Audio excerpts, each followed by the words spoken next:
সুন্দরবনে যাওয়ার আগে এখানে সুন্দরবনের নোনা চিংড়ি, বাগদা চিংড়ি, পার্শে মাছ, এখানে আছে ভেটকি মাছ।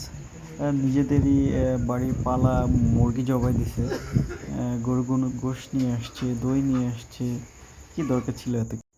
সুন্দরবনে যাওয়ার অপেক্ষা, এই জন্য বসে আছি। বাচ্চারা খেলা করছে। সুন্দরবনের পাশেই এদের বসবাস।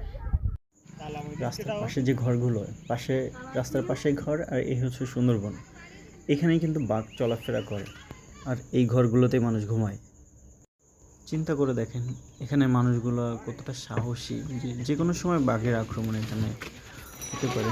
যাই হোক, এই ভয় নিয়ে আমরাও ভিতরে প্রবেশ করবো ইনশাল্লাহ। এখন সবাইকে নিয়ে বের হয়ে পড়লাম, নৌকায় উঠে পড়েছি।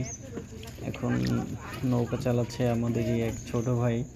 সে খুব কষ্ট করে নিয়ে যাবে, কারণ কষ্ট হবে। এখন আমরা প্রবেশ করলাম মেইন যে নদী, এখানের মালঞ্চ নদী বলে এটাকে। বেশ শান্ত, পানিটাও পরিষ্কার, কিন্তু খুবই নোনা পানি। এতটাই নোনা, মুখে দিলে আসলে আপনার চোখ বন্ধ হয়ে আসবে। এর ভিতরে দেখতে পেলাম একটা মৃতদেহ। এটা কোনো কিছুতে খেয়ে ফেলছে কিনা ঠিক জানি না। এখন আমরা নদীর ঠিক মাঝখানে। আমার ছোট বোনের ছেলে খুব মজা করছে। আম্মু একটু ভয় আছে, বোনও ভয় আছে, আমিও ভিতর থেকে ভয় পাচ্ছি, ছোট বাবুকে নিয়ে আসছি। মালঞ্চ নদী পার হয়ে আমরা এখন সুন্দরবনের ভিতরে প্রবেশ করছি। আমরা যে খালটাতে প্রবেশ করলাম, এখন যে খালটাতে যখন সিজন হয় তখন মধু নিতে খালটার হবে। নাম হচ্ছে গাজী খাল। গাজী খালটা অনেক বড়। যারা এখান থেকে মধু সংগ্রহ করতে যায় এর ভিতর দিয়ে যায়, যারা মাছ সংগ্রহ করে, কাঁকড়া সংগ্রহ করে, এই খালের নাম সবাই কি? এই খালটাই বেশি ব্যবহার করে, কারণ এই খালটা বেশ বড় আর গাজী অনেক খাল। দূর পর্যন্ত এটা চলে গেছে। এখন আমরা আছি সুন্দরবনের অনেক ভিতরে, ঠিক জানি না কতটা ভিতরে।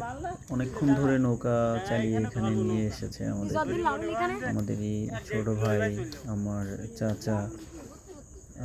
একটু ভয় ভয় লাগছে। খুব নামতে ইচ্ছা করলো, এজন্য নিচে মাটিতে নেমে একটু হেঁটে দেখলাম। এখানে হাঁটা বেশ কঠিন। এখানে যে কেওড়া গাছ আছে, কেওড়া গাছের শিকড়গুলো একটু মাটির উপরে চলে আসে, খাড়া হয়ে থাকে, যেটা পায়ে প্রচণ্ড লাগে, হাঁটা যায় না ভালো করে।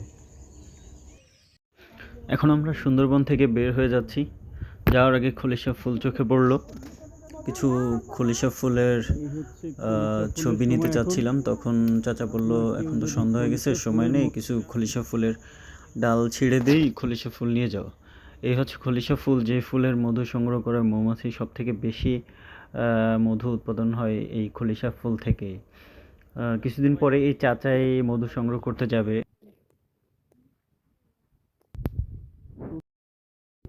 মন চাইছে না যেতে, কিন্তু খুব অল্প সময়ের জন্য বের হয়েছি, সন্ধ্যা হয়ে আসছে, সূর্য ডুবে আসছে, জন্য চলে যেতে হচ্ছে।